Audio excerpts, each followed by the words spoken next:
योगेन चित्तस्य पदेन वाचां मलं शरीरस्य च वैद्यकेन योपाकरोतं प्रवरं मुनीनां पतञ्जलिं प्राञ्जलिरानतोऽस्मि। आबाहुपुरुषाकारं शङ्खचक्रासिधारिणं सहस्रशिरसं श्वेतं प्रणमामि पतञ्जलिम्।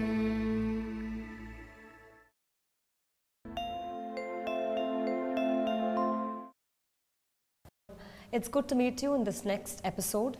In today's episode, we would be seeing Sethu Bandha Sarvangasan. Sethu means bridge, Bandha means formation. Hence, this pose is a bridge-like formation. It represents a bridge-like pose. Sethu Bandha Sarvangasan in the classical form is difficult to do, particularly for the injured or elderly.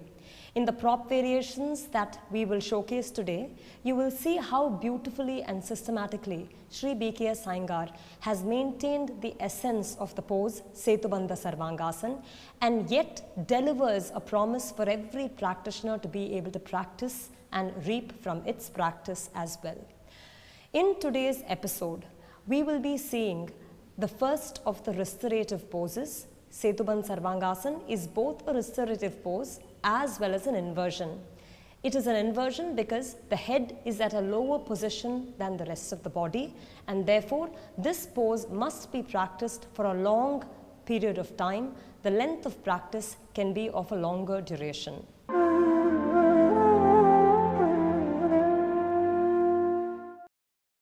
Sethu Bandha Sarvangasan is considered to be a variation of Sarvangasan itself.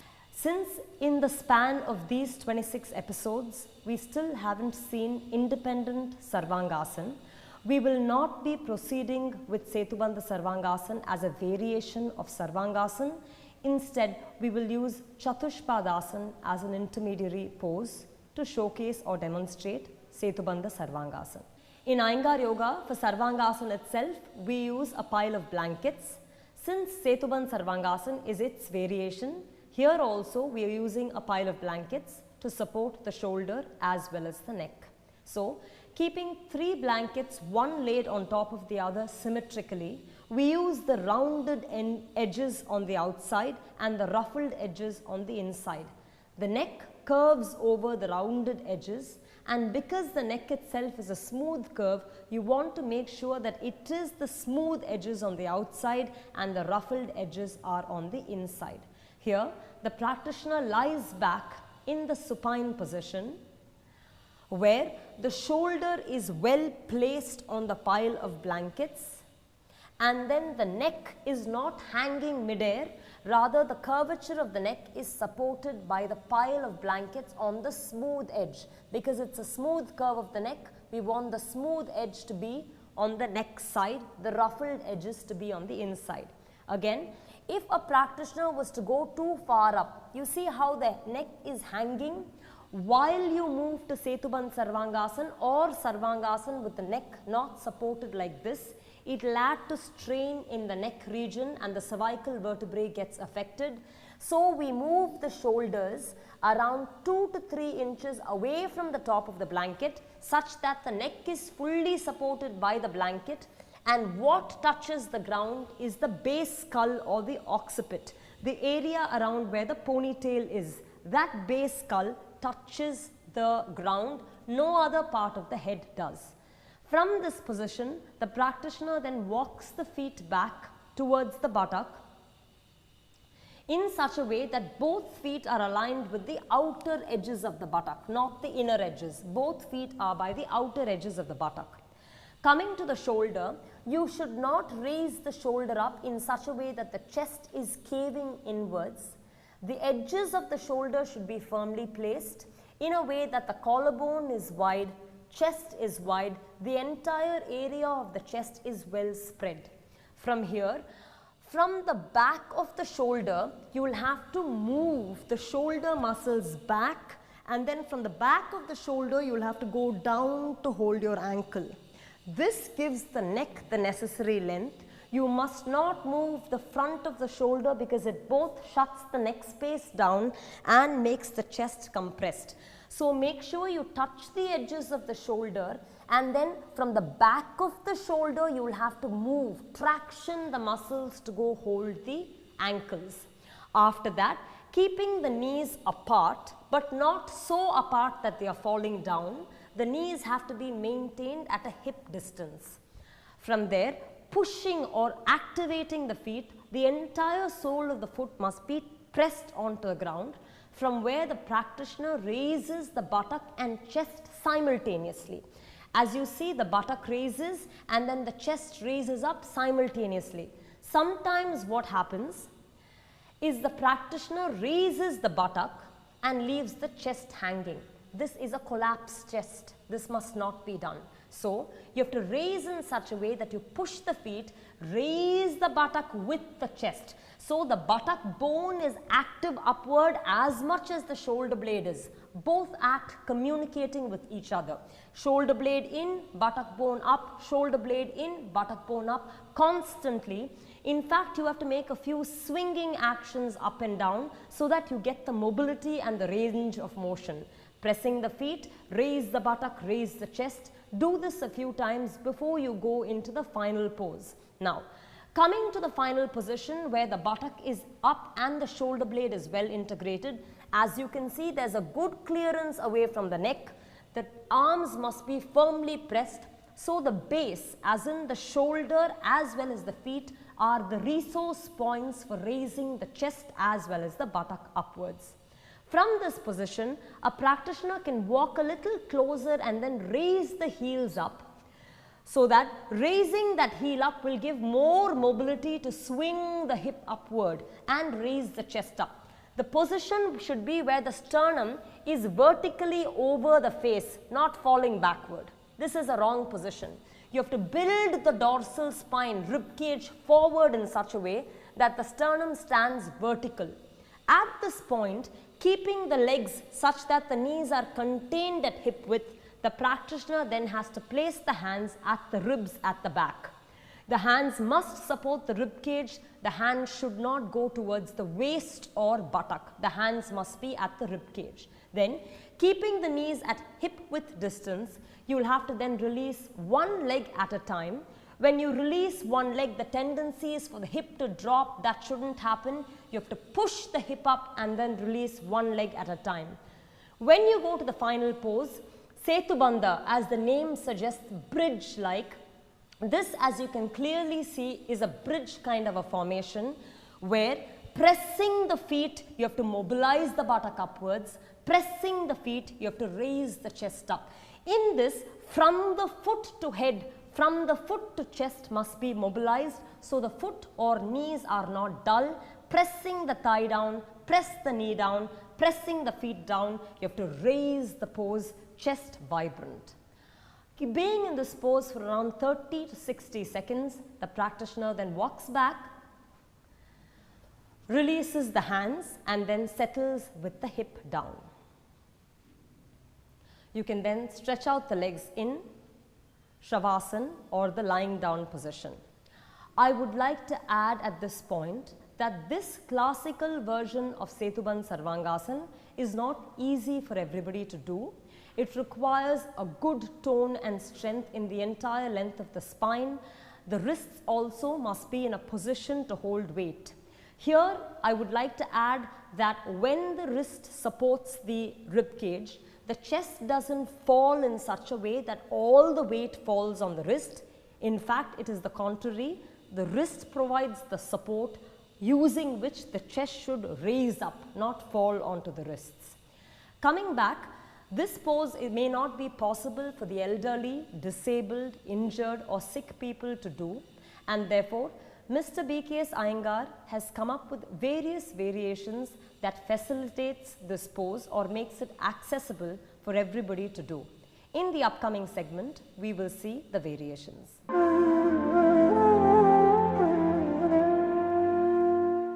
We will now show you simple prop variations by which Sethuban Sarvangasan may be done by everybody. Now, in the classical pose, when a person lifts the hip up, lifts the chest up and places the hand on the back, very many times the elbow falls wide. As you can see, as the elbow goes wide, the chest tends to fall. It's impossible to mobilize the chest up if the elbows are not held firm. If the elbows continue to go on slipping, the chest falls more and more. Now we will show you what to do for this using a belt. Here, a belt has been measured such that the belt is looped and then the loop of the belt itself is shoulder width apart. By shoulder width apart, it's from the edge of the shoulder to edge of the shoulder. This shoulder width apart is what the distance between the elbow actually must be. So here, once the practitioner has adjusted the shoulders down, adjusted the feet, etc., then the practitioner raises the hip up with the chest and then immediately wears this belt in such a way that the belt is strung just above the elbow. So there is the bone of the elbow, it's just above the elbow that the belt is placed. Then once the elbow is kept belted in such a way, there is no possibility for the elbow to slip, and therefore using the stable platform of the elbow, then the arm may be bent to place under the back. So here, as the arm is bent to place under the back, you can see the elbow doesn't slip, and keeping that knit position of the elbow, there is a good platform to ripen the pose, raise the chest, raise the buttock, etc. This is used when a person doesn't have enough strength to keep the elbows together, or their back shoulder muscles do not have the necessary mobility to get the elbows together. This is the way a belt can be used for the elbow.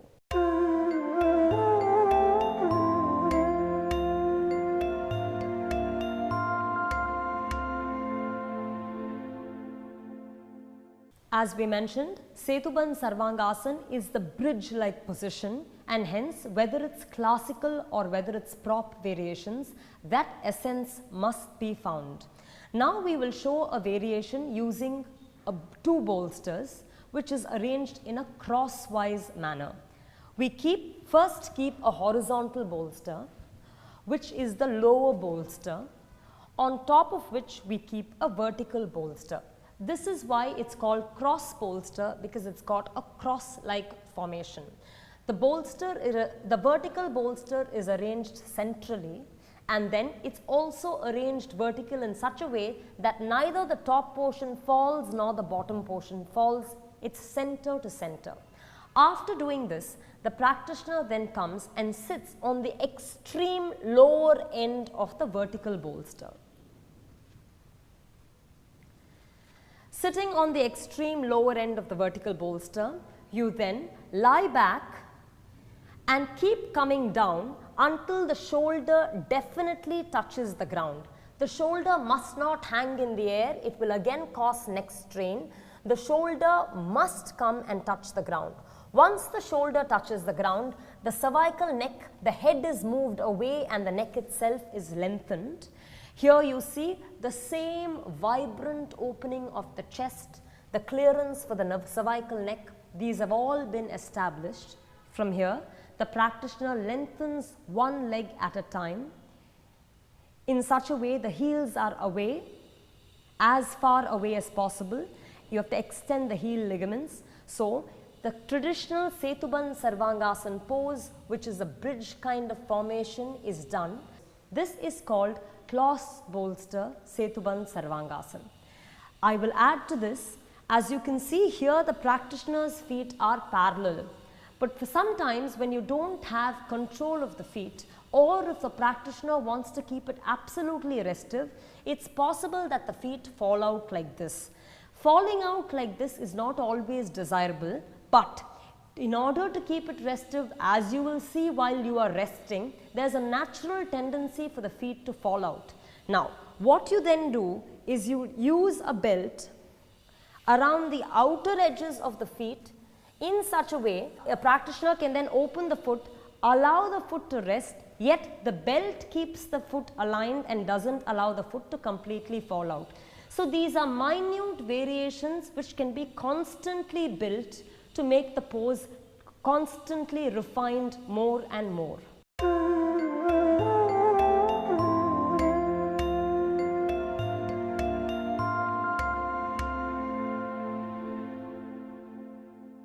As you can see here, the practitioner's shoulder is rested, head is rested, but the neck is not.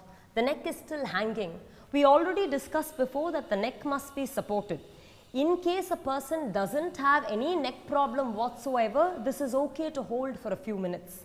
But it's always good to support with a blanket in such a way that the blanket supports the edges of the shoulder and the neck and head in such a way that now there is no hanging of the neck. It is properly supported by a blanket. The shoulder is wedged in such a way that the edges of the shoulder are also not floating in the air. It's supported, and there's a soft platform for the back of the head to rest on. This is good for the cervical neck. This is another variation that may be practiced. Moving to the third section.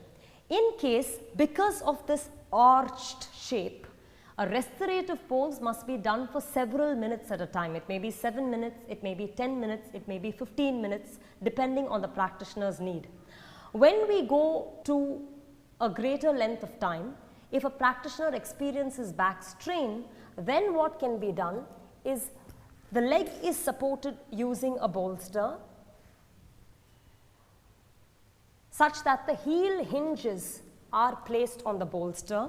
Here, that extreme arch is reduced, the leg is raised a little more, and therefore the strain on the back, if any, may be mitigated. These are the three variations that we have seen in cross bolster Sethu Bandha Sarvangasan.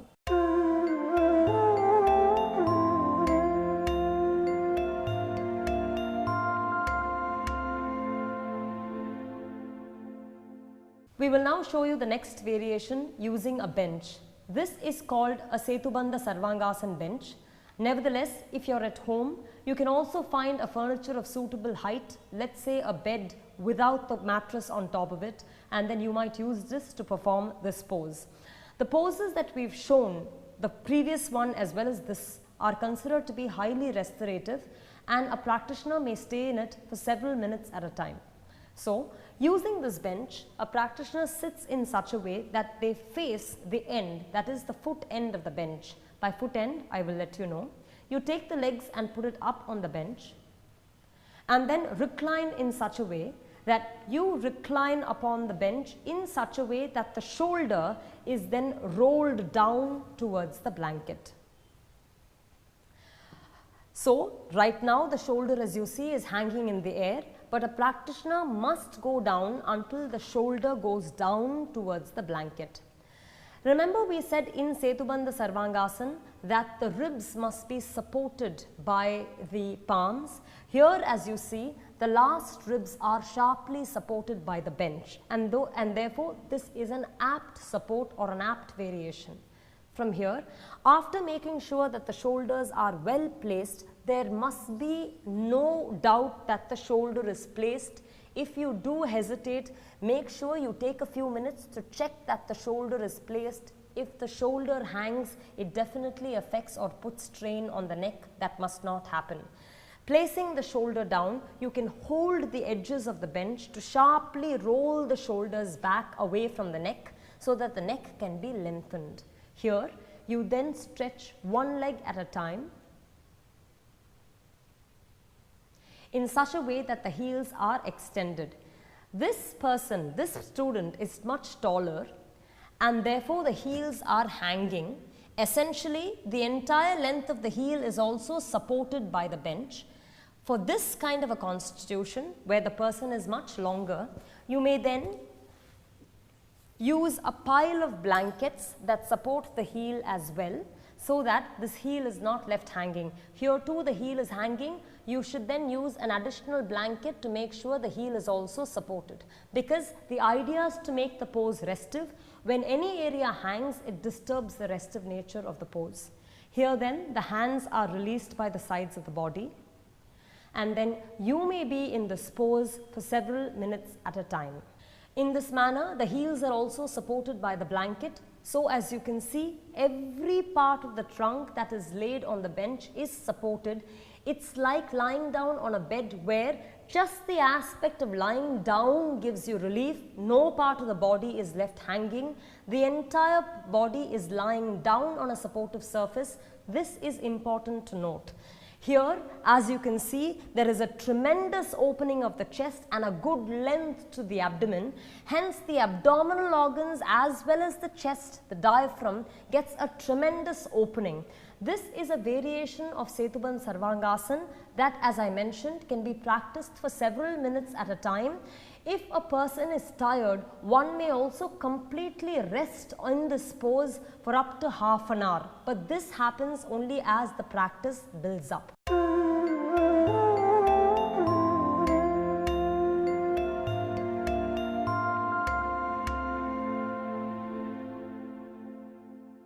We will now show you how to come out of the pose. This is particularly critical for Sethu Bandha Sarvangasan, being two reasons.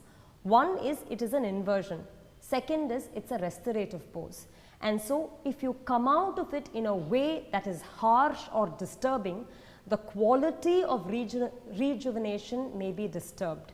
Hence, you will have to make sure one leg is bent at a time. You have to take your time to do it, and then slowly the practitioner has to slide down in the direction of the head.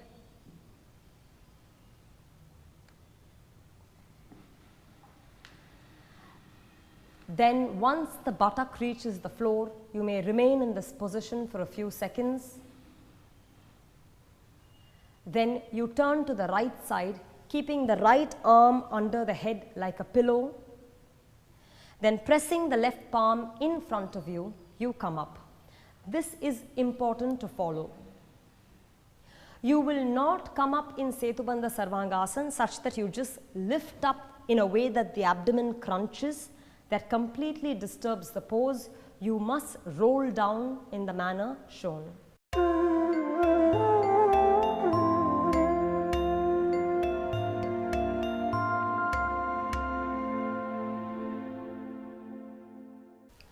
We now saw the classical pose Sethu Bandha Sarvangasan as well as several prop variations.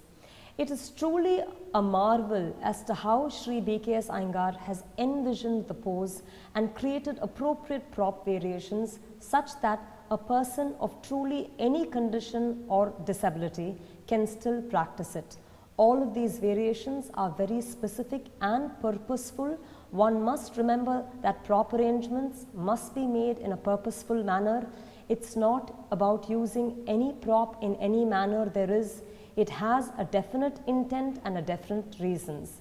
All these variations have been showcased.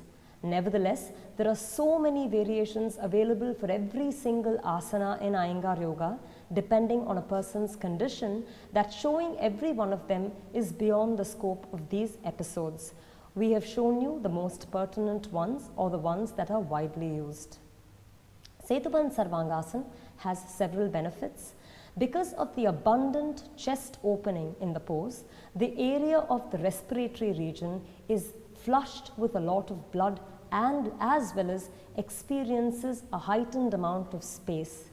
It therefore reduces pressure on the heart muscles as well as the artery. It prevents or reduces the chances of cardiac arrests as well as arterial blockages.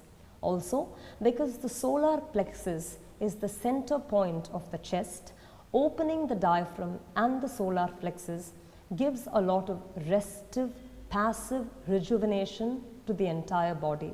The heart, the brain as well as the nerves are greatly relaxed. Hence, this pose is also used in the treatment of depression, anxiety, nervous tension, stress, etc. In the bench variation that we saw, because the length of the abdomen is so well and laterally as well as lengthwise opened, we have other variations in the bench such as Bandha Konasana that you also saw, which again rests yet opens the abdomen. It helps with disorders in one's menstrual cycle as well as conditions such as infertility, polycystic ovarian disorders, PMS, etc.